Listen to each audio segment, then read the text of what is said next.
This video is brought to you by Maypen Educational Center, catering to evening CSEC classes and chess classes. Call 876-337-7374 or 876-775-6692. We got you covered preparing for exams. Andy Gone Nuts, 100% guaranteed fresh coconut water delivered straight to your door. Call 876-309-6128. That's 876-309-6128. Refreshing and affordable. For more information, follow them on Instagram at Andy Gone Nuts.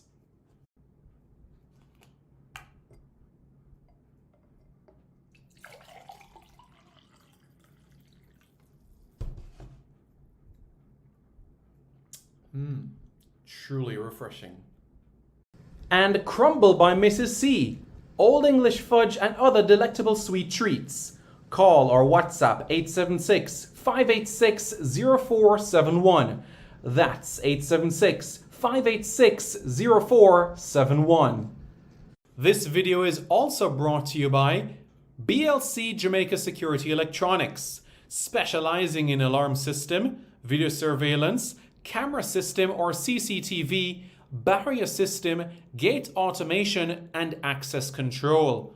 Call 876-320-7711. That's 876-320-7711 or 876-351-1105. That's 876-351-1105.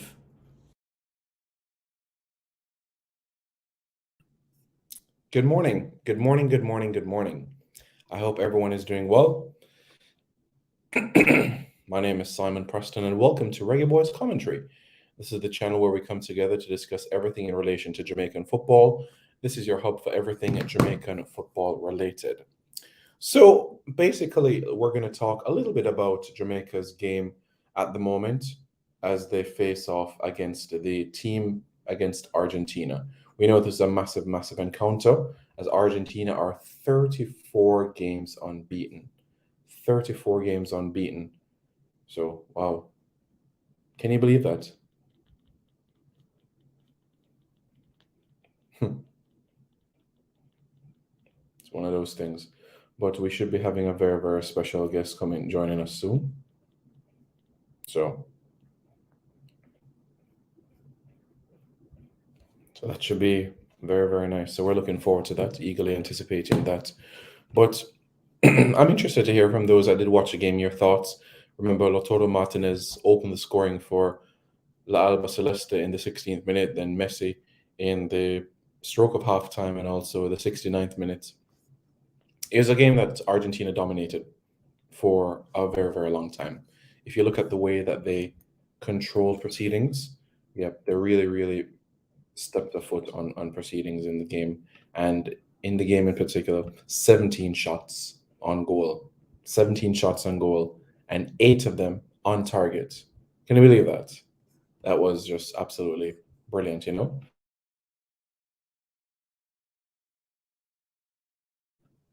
And I see everybody in the comments now. Jobless My General says, Trent Boring, big up, big up, big up, big up. Kevin Williams says, big up, Simon. Big up, man. I hope you're doing good, man. I hope you guys are doing all right. Possession, of course, the Argentines leading the way with 68% possession in the game. Passing accuracy, 93%. So it shows how accurate they were in this game. In defense for Manchester United, for Argentina, you had Pezzella and Martinez. So those were the defenders that started the game for the Argentine unit in this encounter. Messi, Martinez, and Gomez up top.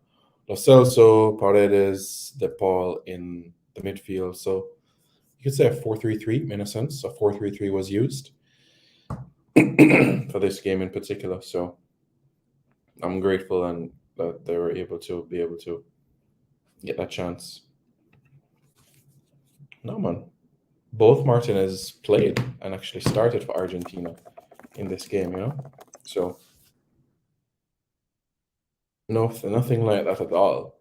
You know, both Martinez for the Argentine unit played in this game. Yeah, Lisandro Martinez.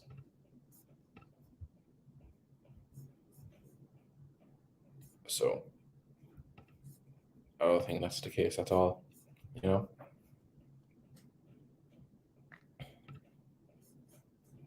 So the accuracy in terms of the passing from the Argentine perspective, that has to be focused on and zeroed in on. Why? Because for a number of reasons. They're extremely accurate. 93%. That tells you exactly the type of unit that they are. Yeah, it was another Martinez that played. That played the game. The number 2. Yeah, that Martinez. He started for the Argentine unit, you know.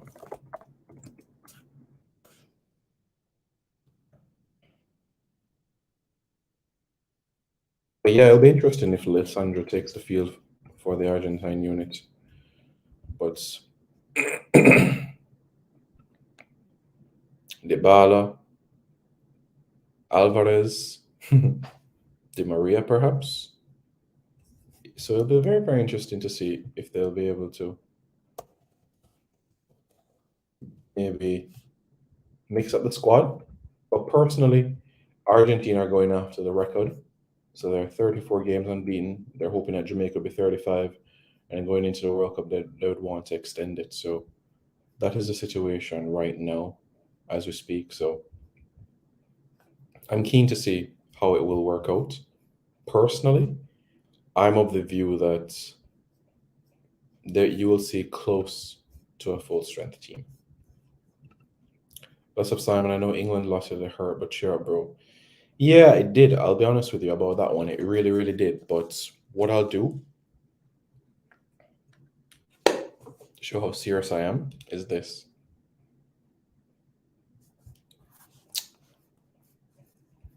I know what Gareth Southgate is doing, and I know that's one of the reasons why we can see England at the World Cup and do very well at the World Cup. I know the plan, and I feel like there's an opportunity, a grand opportunity, I feel, to go out and impress. I see it. I genuinely see it. You know?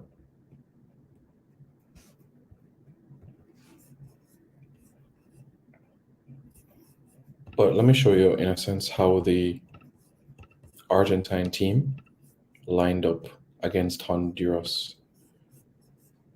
So there we go. Hopefully Messi will be a late sub in the game. We'll see. But it's now that time, folks, where we have our very, very special guest joining us. And it's an absolute pleasure to speak to this individual. This man has traveled the world commentating games. So I'm really, really happy and excited to be joined this morning by Mr. Juan Arango. Good morning, sir. How are you? Hey, what's up, man? How you doing? How's everything been? How's your weekend going? It's been going good so far, you know. Pleasant weekend, you know, a little bit of rain in Jamaica, but everything's good. We're looking forward to the game on Tuesday, and you know, just love to get some insight from you how last night went in Florida. I mean, from a standpoint of Argentina, if you want to look at it, it was basically business as usual. What was very impressive was hearing Leo Messi after the match saying, well, our objective is to keep improving, to keep getting better match after match, because we need to get there. I mean, you know, there's a great deal of illusion. There's a great deal of hope when it comes to Argentina and the World Cup. I haven't seen this type of positivity in an Argentine camp maybe since 2002. And again, saying that also makes you wonder how things can end up playing out for Argentina, although this side might even be better than that 2002 side. This side is probably better than the 2014 side, and it ends up being a more solid, a more cohesive unit both on and off the pitch. And what was really the most impressive part of it all was how the team really looks as a collective unit. Yeah, of course, we all look at Leo Messi. We all look at all the individualities that this Argentina team does have. And what ends up being even more compelling is the collective play ends up shining more. I mean, you can go back 3 years ago when it was in Argentina's side, or if even 4 years ago, we can go back to the last World Cup. Actually, I was in Jamaica for the last World Cup, so I can remember that very fondly. And we always had that discussion, saying, well, and there were times when Argentina were playing, I'd say, freeze, look at the other 10 players. What are they doing? And they're all looking at Messi. They're all looking at him. What is he going to do with the ball? Or if they had the ball, first thing they do is, look, where's Messi? Let's give him the ball. Now it's not so much the case. Other players are taking matters into their own hands. They're taking the responsibility of going and playing the game and playing within the system. And a lot of credit has to be given to them, but also a lot of credit has to be given to Lionel Scaloni when it comes to what he's been able to do in order to make this unit what it is right now, going on a 34-match unbeaten streak. And before we talk about that unbeaten streak, I just wanted to know, so like our viewers are aware as well, you've been to Jamaica a couple of times, you've been to the National Stadium. What's your experiences been like, in Jamaica?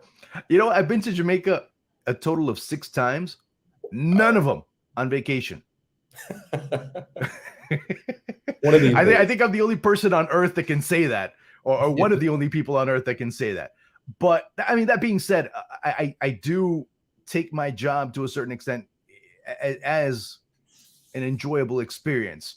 And it's the people that I've met, the people I've worked with over in Jamaica that have made it so amazing. To this day, I mean, I still do stuff over on Sportsmax. I've done World Feed commentary over on Flow as well. But overall, it's been a tremendous experience, having been, what is it now, going on 7 years, going back and forth and doing work over in the Caribbean. Yeah, that's brilliant. That's amazing that the experiences that you had. And about how much years now have you been doing punditry, analysis, commentary? How much years now? This year is going on 20. Wow. 20 by accident, but I've gotten there. so yeah, but for the most part, it's been quite the experience. It's been, something that each time I do something new, and I'm really excited for what the future has in store. I'll be in Qatar for the World Cup this time around. And of course, that's going to be a great experience. And it's just been an ever evolving career when you look at it from that perspective, because, from going to studio to the pandemic, changing the whole dynamic of work. And now I had to set up a studio at home. So I do games from home now as well. So it changes a lot of dynamic in terms of that.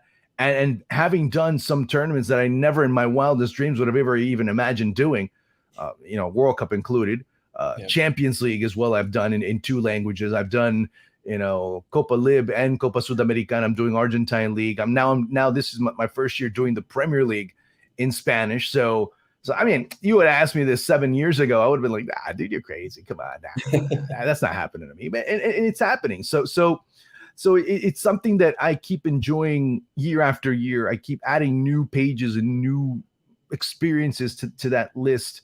And I hope I can continue doing that, because that is what this profession does offer.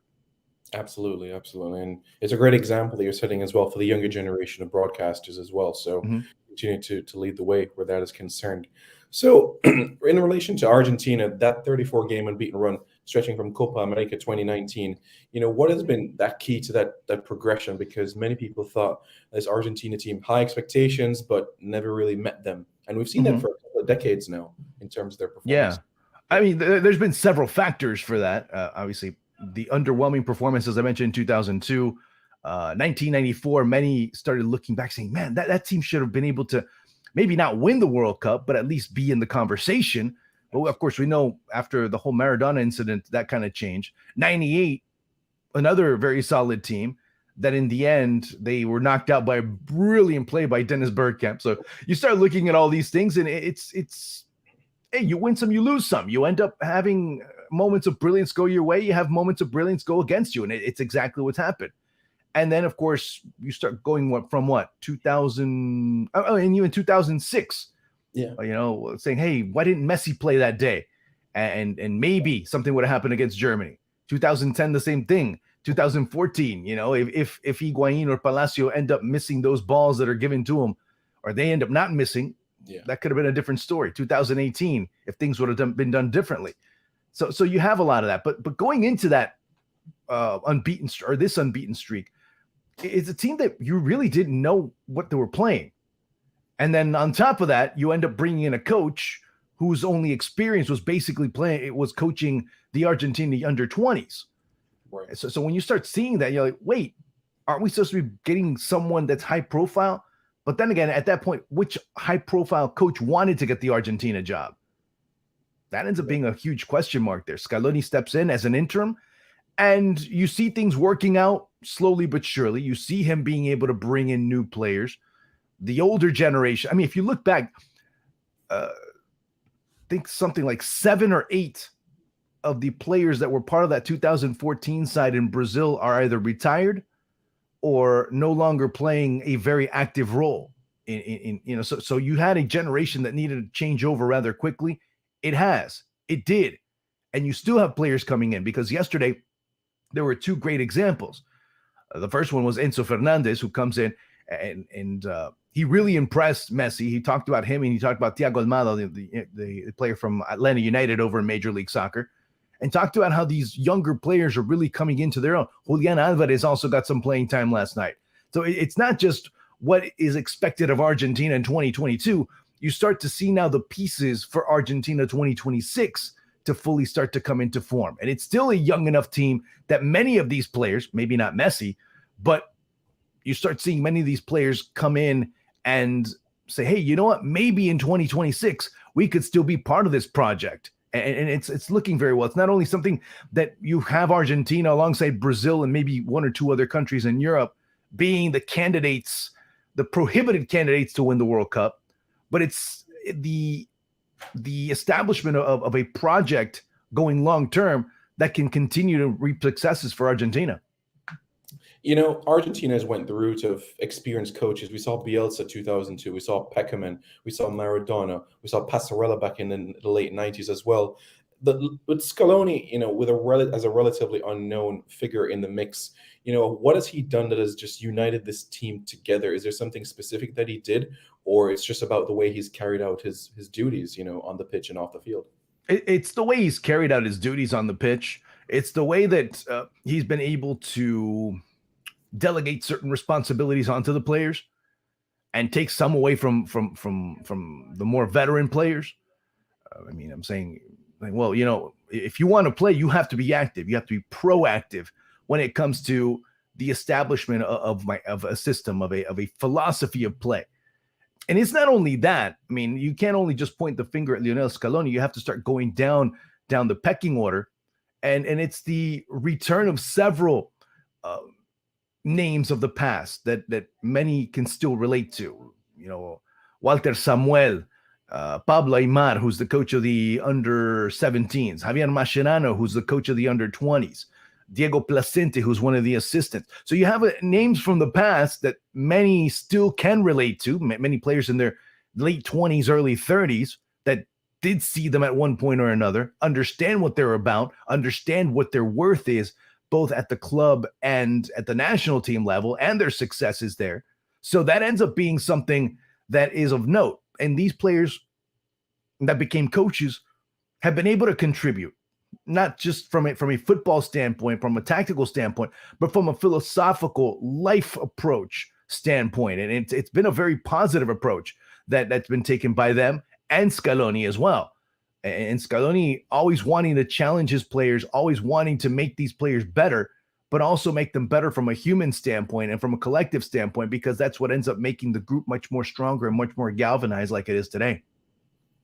Understand. Yeah, absolutely. Brilliantly spot on there. And watching the game last night, seeing the atmosphere, I'm sure you had a chance to mingle with fans as well. Yes. What was their sort of feedback about not only the game, but Argentina as a whole heading towards Qatar later this year? There's South Florida has one of the biggest Argentine communities, Argentine expat communities in the world. It's pretty much where they go in vacation. It's pretty much where they come and live. So much so, there is an Argentine neighborhood. There is a little Buenos Aires in South Florida, in Miami Beach, I should be more precise.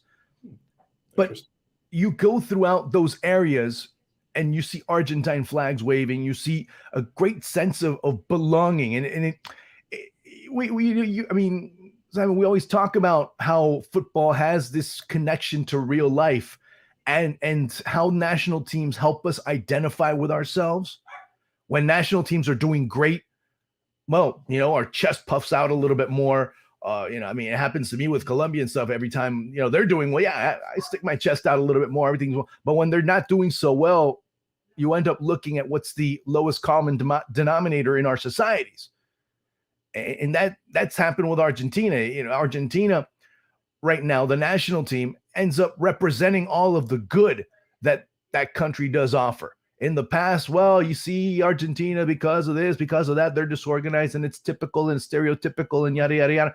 It ends up bringing that. But there's a great deal of belonging, of really wanting to see this team. There seems to be a why to Argentina this time around. And that why is saying, you know what?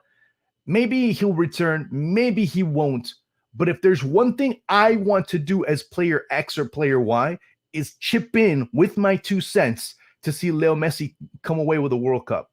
And you talk to every single player on that team, and that is their purpose. For not only for them, of course, for them, but for them as a collective, that ends up being their main objective. This guy that has had so many issues, that has been so downtrodden in Argentina, has been criticized severely, sometimes even unfairly, sometimes fairly, because he hasn't had all great games in his history as a player, but sometimes unjustly being judged by his compatriots. And they understand what's at risk, what is at stake, and what they're going to have a challenge up ahead. So when you look at that, the fans have accepted. The fans have turned around and have been able to support Leo Messi and support Argentina much more, especially after winning the Copa America last year. And that ends up being the rallying point, the changing point for this national team, where you really started to see things truly become more solid, truly seeing Argentina take that leap in quality compared to previous years. What was interesting as well, Juan, when you look through some of the pictures and photos from last night, after the game, you see the players stopping and talking to journalists in the mix zone. Sometimes you don't normally see that. The players just walk past, head to the team bus, and off to the hotel they go, taking the time to talk to the fans. It feels different when you have that interaction, and it's different compared to, I would say, previous Argentina teams that might just walk to the bus and that's it. But actually taking the time out to engage with fans, with media, with other stakeholders, it just feels different, this Argentina team. And I'm glad you mentioned that. No, I'm serious, because many in the Argentine media, and every time I would go cover Argentina, you'd hear the same thing. The players are very distant. The group is very distant. The coaches are very distant. I can tell you firsthand that they were very distant, because a lot of occasions they would kind of wave their hand from far away. They wouldn't come too close to the fans. They would come much less close to the media. And that's kind of changed. Now you see Messi being more approachable with media. So much so at times he stops again and he talks to them. The relationship there has been mended. The relationship there has seen some of the old wounds become healed, if you will. So all that, you end up seeing a team that really has a group of fans. I mean, so much so that Argentina right now, if you look at it as a country, I think is one of the top 4, top 5 when it comes to ticket demand for the World Cup. Especially, their economic situation. Keep that in mind. I mean, that's something that even makes it, they don't have, the people in Argentina are suffering a great deal because of the economic situation there. Yet, many are willing to sacrifice a lot of things in their life to be able to go support the Argentine team over in Qatar. So that tells you a great deal, even here, because yesterday the tickets were not cheap. And I don't think that the tickets up in New Jersey are going to be any cheaper. But you see a lot of fans really making the effort to buy those $150, $200, $300, $400 tickets to go and support the national team, because maybe this is the last time they see one of the greatest players ever. Yes. But then this is one of the last times that they're going to see him prior to the World Cup, and they want to be there to give that little bit of support as well. Yeah, and you hear things as well about fans selling their cars or being able to quit their job to be able to get the time off for the World Cup. So it just Mhm. shows the passion that they have and how much they value the game as a whole, of football being a religion for them. Yeah, It I mean, really we're not condoning that now. is. I'm not saying, hey, go sell your car and leave your family to go follow your national team. No, but yeah, it shows you that maybe sometimes to an extreme of what they're willing to do. Yeah. Absolutely. And based on the game that you saw yesterday against Honduras, did it feel like Argentina were a bit in their shell a bit, or they really, really came out to play? Because there were some really, really decent performances from some players. They took a lot of shots on goal. So it Mhm. could have, they're a unit that really came out and firing, you could say. Yeah, I mean that, and that's the fact that Honduras just dropped back and were in a shell themselves. They I mean, it was great that one of the players, I remember it was a great story because he was talking about how much of, he said yesterday was the biggest. One of the defenders, Castellanos, was talking about it. He ends up getting Messi's jersey, and he goes and he talks about what he had to. He's like, yesterday I learned how mental the game actually is because what's even more important about marking a player like that is understanding what he's thinking and how he's thinking. So I mean, for a player to be saying that and he's going through that thought process during a game, it ends up being that much more impressive because he's like, I mean, I've never had a challenge like that in my life. And it was even funnier. He says, and the pitch had a lot to do with it because I wasn't used to playing in a pitch that was that pristine. So you start hearing that, and it's like, wait a second, wait. So people are usually blaming the pitch that's not in good condition. You're blaming the pitch because it's in perfect condition. But he's like, understand, in the Honduran league, we're not used to this type of pitch. He's like, I'm sorry to say it, but it's true. And on top of that, we're not, I'm playing. I'm just paraphrasing. He's basically playing 3, 4, 5 tiers above his actual playing, his playing level. So all these things and all this information that he's gathering, he's saying it's important for me to be able to take on this challenge. And sometimes I was going to get beat, and I got beat a lot, but I learned so much out of this experience. And this is what national teams like Honduras do. I mean, these are his words, not mine. He's saying this is what we need to do in order to be able to improve, to be able to learn from these types of mistakes and these types of players. And so much so that he said, Messi just right. He's like, hey, he's kind of doing this, you want to, and he's like, yeah, no, I don't want your jersey. I want someone else's. No, he's like, yeah, I ended up taking it. I'm probably going to go frame it and whatever. But it was one of the great experiences of hearing that, because not often do you hear about those types of stories. You hear about, oh yeah, Messi scored 2 goals and Messi was brilliant and Argentina is this and Argentina is that, but you didn't hear much about Honduras. And I think that in and of itself was a great story. Mhm. Absolutely. A great story in itself. 100% there. You've basically made the point there. What I would like to know is, as you know, the Argentina team, they have Jamaica coming up on Tuesday, Mm-hmm. and they may play a game against UAE coming up in November. So these are really the last chances to get that pull together, that 26-member roster Mm-hmm. for the World Cup itself.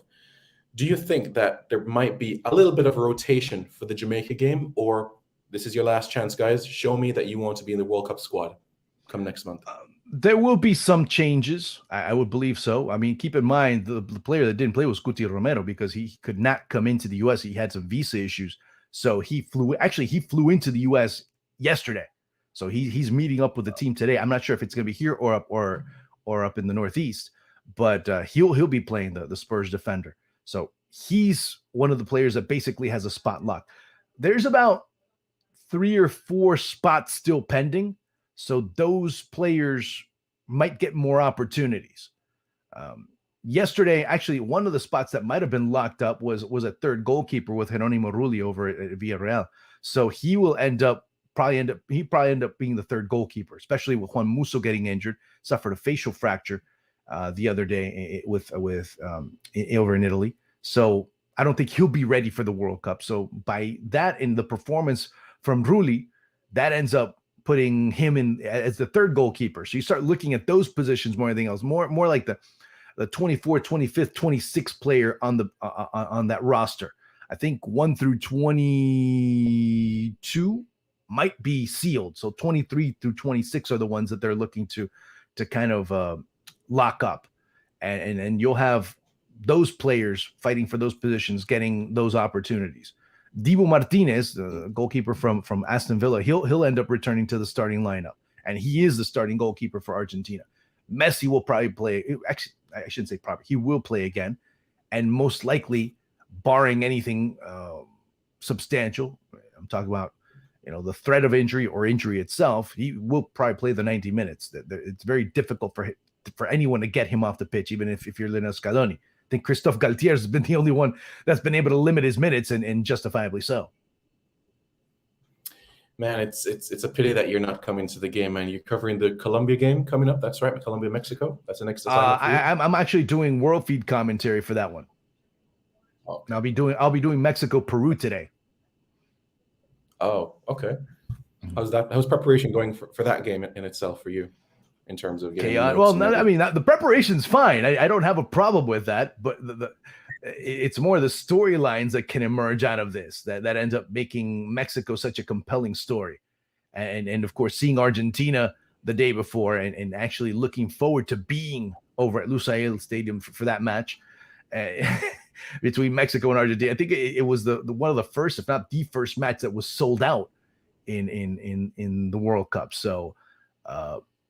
There's a lot of question marks with Mexico going into this World Cup. I mean, first of all, you have a coach that's basically a lame duck that's not going to return, most likely.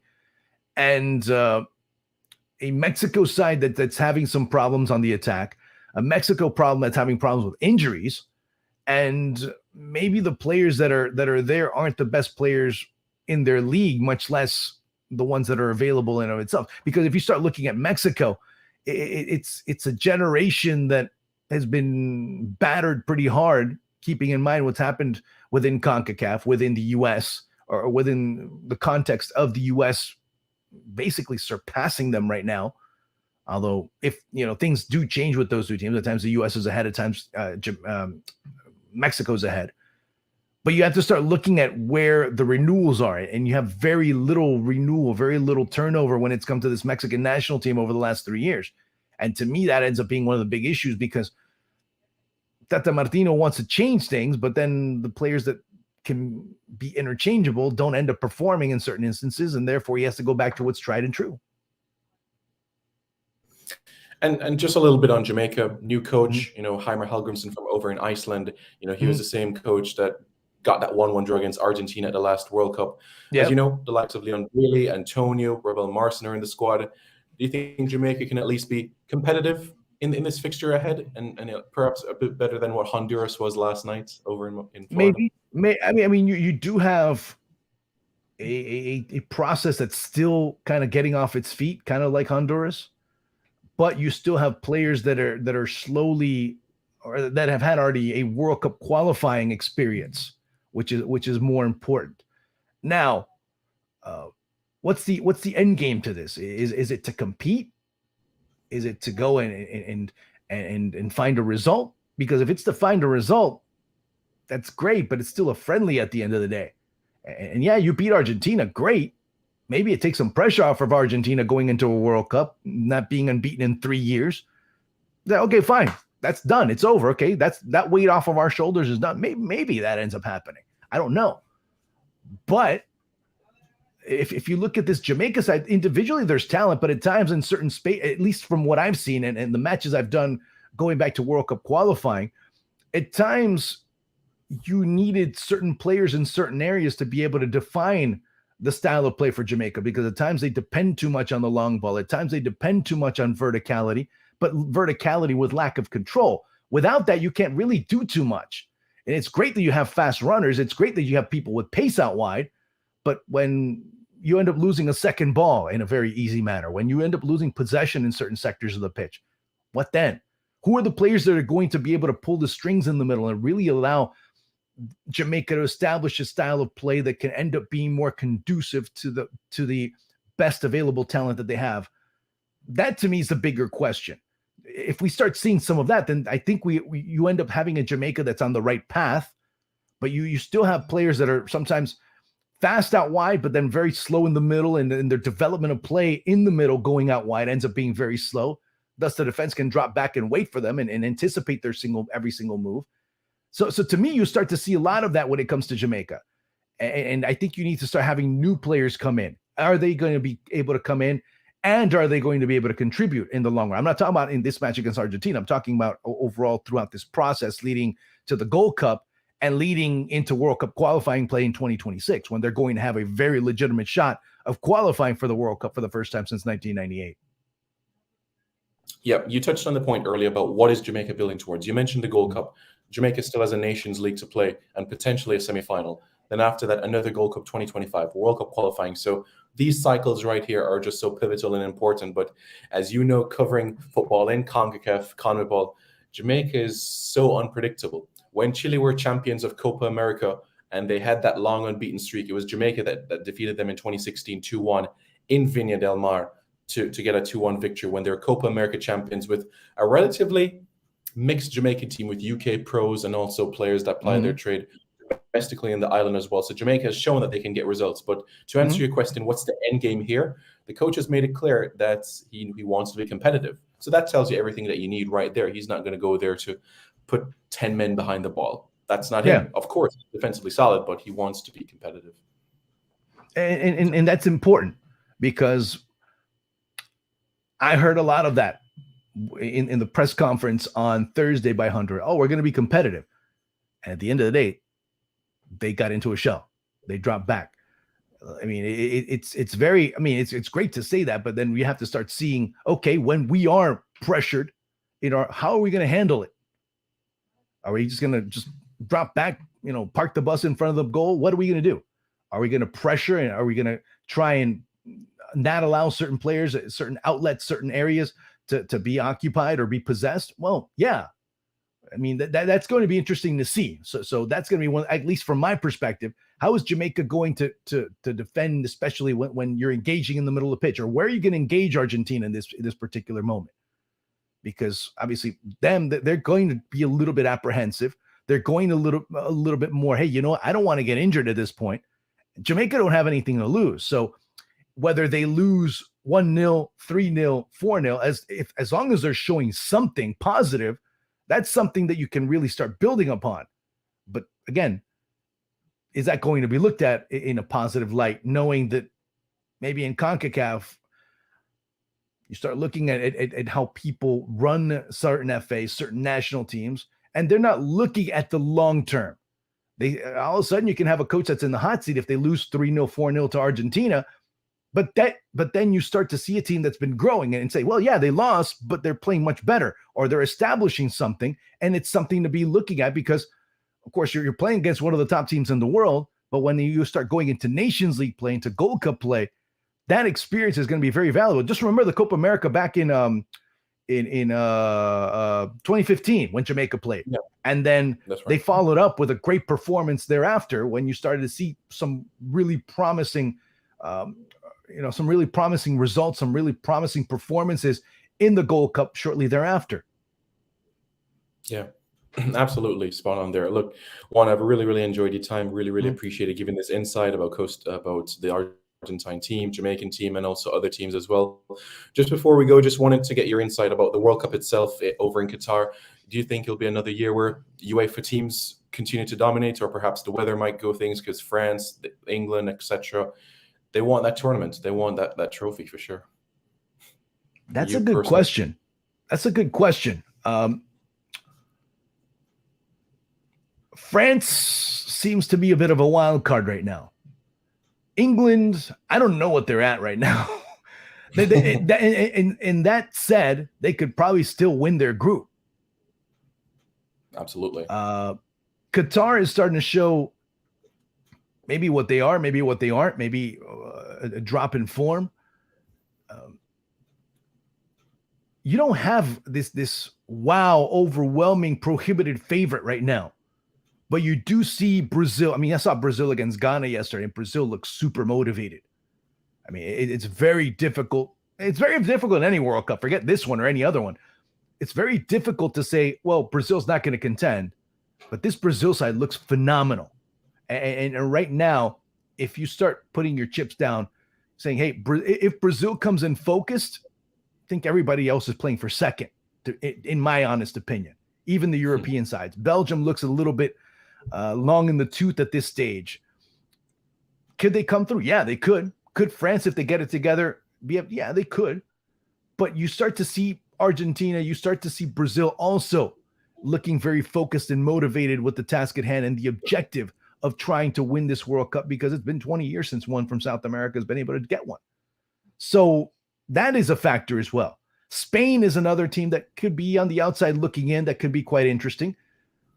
So like I said, there's no team, and you could even have a surprise team that emerges, and a team from Africa, a Senegal, one of those types of teams in Africa that can emerge as well.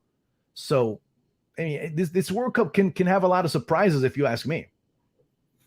It certainly can. And it just seems like every World Cup, we always see surprises. So what we might pen down on paper as top of Group A versus top of Group B, it could be completely thrown out of the water. Teams, their motivations coming into the tournaments, expectations.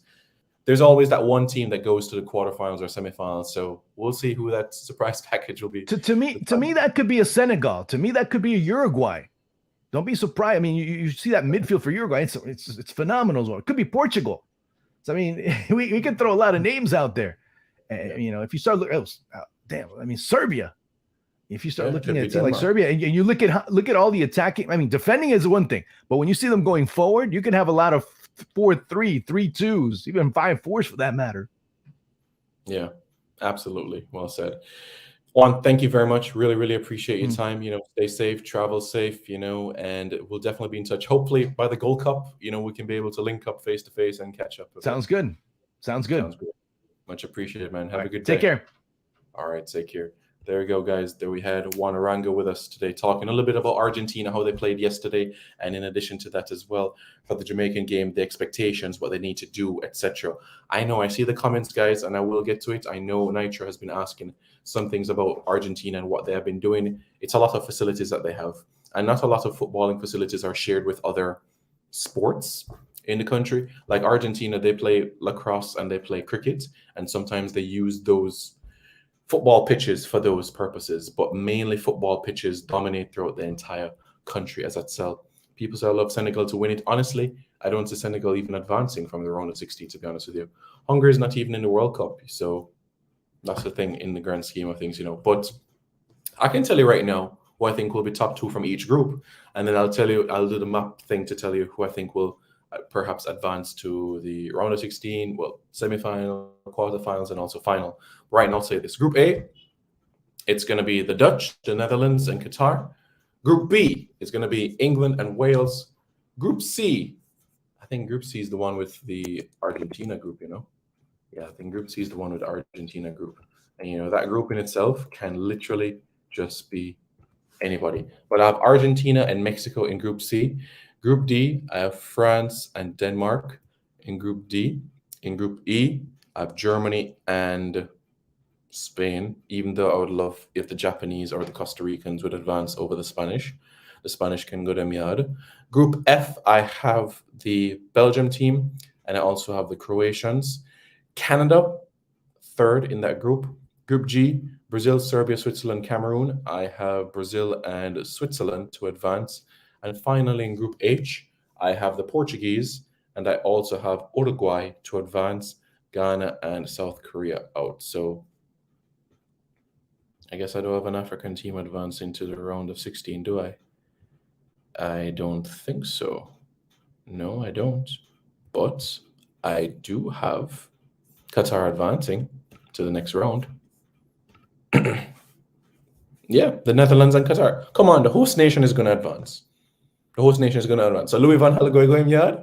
If Louis van Gaal gets eliminated in the first round of the World Cup, he is going to be lynched, and never get a job in football ever again. Granted, he wouldn't mind that, because he took a sabbatical and those things. But still, I didn't say better, But just think about that home support. I think Qatar is going to advance. Don't add your England bias on because they look terrible. Don't worry, England. You'll see. But guys, there's some more content coming out today. I'm going to provide an update on the squad later today because there has been an addition to the squad in terms of a left back that we saw in the squad from the Morocco game. He's in the mix as well. That's Ricardo Thomas. So do an interview in terms of a squad update and also do another video in addition to as well. So stay tuned, guys. More content to come. For those individuals that turned in late to this video, go to the start of this video to watch this interview that I did with Juan. All right. Really, really appreciate it, guys. Don't forget to like, share, comment, and subscribe to Reggae Boys Commentary for more content. This video is brought to you by Mapen Educational Center, catering to evening CSEC classes and chess classes. Call 876-337-7374 or 876-775-6692. We got you covered preparing for exams. Andy Gone Nuts. 100% guaranteed fresh coconut water delivered straight to your door. Call 876-309-6128. That's 876-309-6128. Refreshing and affordable. For more information, follow them on Instagram at Andy Gone Nuts.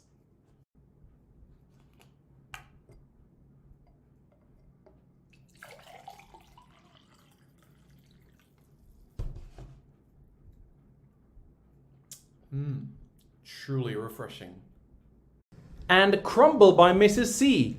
Old English fudge and other delectable sweet treats. Call or WhatsApp 876-586-0471. That's 876-586-0471. This video is also brought to you by BLC Jamaica Security Electronics, specializing in alarm system, video surveillance, camera system or CCTV, barrier system, gate automation, and access control. Call 876-320-7711. That's 876-320-7711 or 876-351-1105. That's 876-351-1105.